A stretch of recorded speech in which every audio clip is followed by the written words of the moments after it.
Hi everyone, welcome back. Today I will be teaching you how to make Malai kofta using milk powder and pancake mix. Today I would love to give a huge shout out to Priyaji. If you want to know anything about Germany, culture, lifestyle, check out her channel. She's a really sweet person. Now let's move on to the ingredients in our dish. Here I have all the ingredients set up. Now I have here 3 boiled potatoes. And along with that, I have taken ginger paste. You can use fresh ginger. I have taken 1 teaspoon of cumin seeds. I have taken a cup of milk powder, half a cup of pancake mix, 2 teaspoons of ghee, some cilantro, milk, and salt. These are all the ingredients. In case you don't have pancake mix, no worries. You can just use plain old maida or all-purpose flour. Any of these pancake mixes work. Now what I will be doing is I will be taking all the dry ingredients, my milk powder, pancake mix, salt and cumin, and giving it a good stir. In the beginning I was stirring with a spoon, and then very quickly I realized that this doesn't work. I need to use my fingers to make sure I have done a good mixing in our old fashioned way. Now these ingredients are well mixed. Here you go. I'm using my hands, and to this I will be adding the rest of the ingredients. Now I will be adding ghee. Adding ghee gives a very rich flavor because our dish is very low fat. So I'll be adding ghee and giving it a good mix. It's important in this recipe to make sure all the ingredients are well mixed. Once the ghee is well mixed into the flour mixture, I will be adding grated potato. Make sure you grate your potato. It doesn't have to be on the fine grater side. It can be on the large grater side, doesn't matter. But definitely make sure you grate the potatoes. I have added the grated potatoes, then I have added cilantro in here. Now I will be adding the ginger paste. The better thing would be to add fresh ginger. I did not have it on hand, hence I'm using frozen ginger paste. There's no need to add garlic to this or onion to this. Once all these ingredients are well mixed, now I will be adding milk. I'm sorry, I was going to say ghee. I will be adding milk. I have taken here 1/4 cup of milk, but you don't need all this milk. Add a little at a time. I'm adding a few tablespoons of milk at a time, and I will be mixing all these ingredients.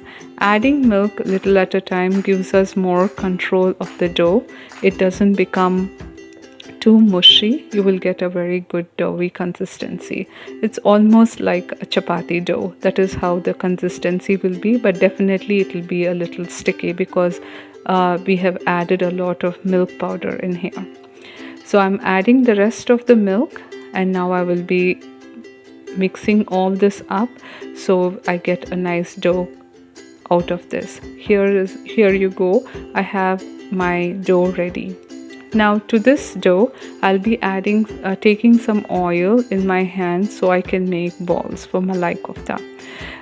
Using oil is important because if not, the dough becomes very sticky and sticks all over your hands. Here you go. It is very easy to form dough. Now I'll be making balls from all the dough. It's all ready now. I'm using my appam pan. Using appam pan helps us use less oil. I do not fry my Malai kofta. I have added very little bit of oil into my appam pan. You can see it's almost not there. Now I will be adding all my balls into the appam pan. Then I'm going to cover it so it cooks evenly, just like our regular old appams how we cook. Now one side is done, so I'm going to be flipping it so all sides cook well and they become crispy. This recipe I discovered on an accident, and it is a huge hit in my family. The best part is I don't have to use oil for frying, or I don't have to make paneer ahead of time. It's that simple but delicious. Now my kofta is ready. Now let's move on to the gravy. I am using onion, cashews, ginger garlic paste, tomatoes and cumin with oil. I will be frying all these ingredients. I apologize, I missed that clip of frying. And this is how after frying all the ingredients look like. Now once this mixture is cooled down, I will be blending it in the blender into a very fine paste. There you go, it is ready. Now let's get started with the gravy. Here I'll be adding ghee or butter. You can use either.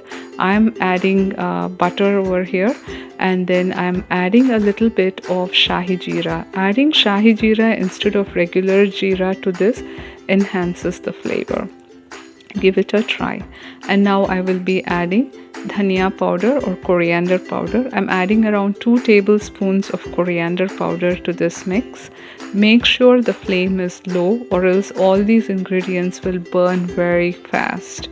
I'm adding 2 teaspoons of Kashmiri red chili. You can use the regular red chili powder. It is completely okay. Once you give it a good stir, immediately I'm going to be adding water to make sure that these don't burn, because we have our wet masala already ready, so I am not letting it cook for a long time. Now by adding water, everything cooks well and nothing burns. I'm going to let it cook for a few minutes till I see oil separated. You can see here all oil has separated from the rest of the gravy. Now I'm ready to go ahead and add my gravy that I blended. Now I'm adding the gravy. Along with that, I added water. You can keep the consistency thick or thin. My family doesn't like very runny consistency, so I keep it medium thick.